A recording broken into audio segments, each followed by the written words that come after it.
Hi, I'm Matt Ketman with Time Magazine. I'm here today with Robert Kiyosaki. He is the best-selling author of Rich Dad, Poor Dad, which has been translated into more than 50 languages and is the #1 personal finance book in the history of the world. Thank you for joining us today, Robert. Thank you. This question comes to us from A.J. Gupta from Grays Lake, Illinois. If you did not have the rich dad in your life, what would you be doing today? It's hard to say if I didn't have my rich dad because as a young kid, starting at probably about the age of 5, 6, 7, 8, 9, I really wanted to be rich. So I think number one is desire, and then you naturally seek your role models and teachers. And in my lifetime, I've had multiple rich dads. My rich dad was my best friend's father starting at the age of 9. And then today, I still seek mentors and wise men and wise women because that's how you get wiser, is by hanging out with smart people. And this one comes to us from Lagos, Nigeria. What made you write Conspiracy of the Rich? It goes back to why don't we have financial education in our schools? I mean, good question, right? Right.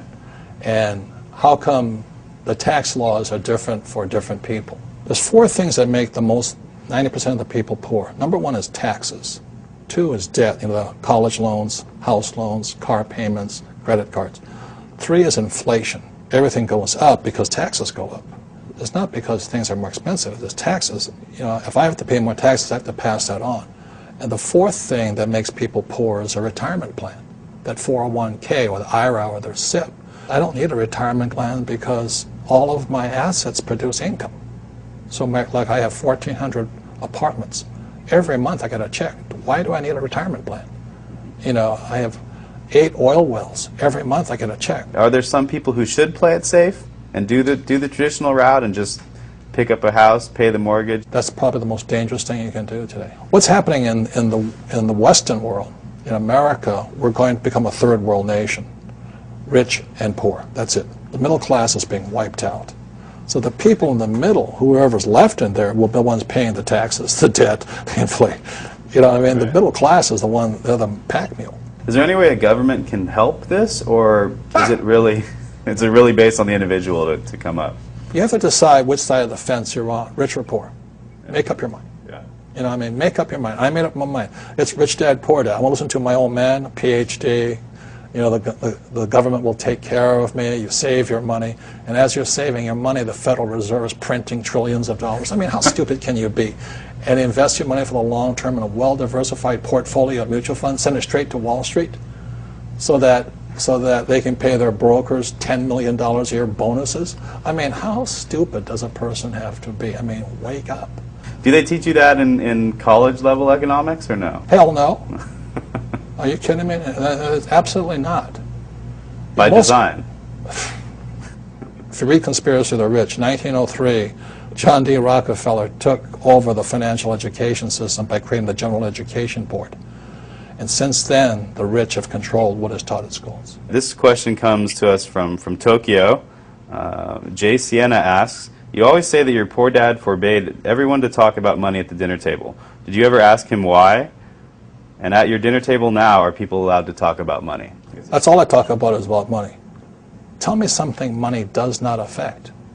Does money affect education? Absolutely. If you have money, you can go to the best schools. Look at George Bush. Right.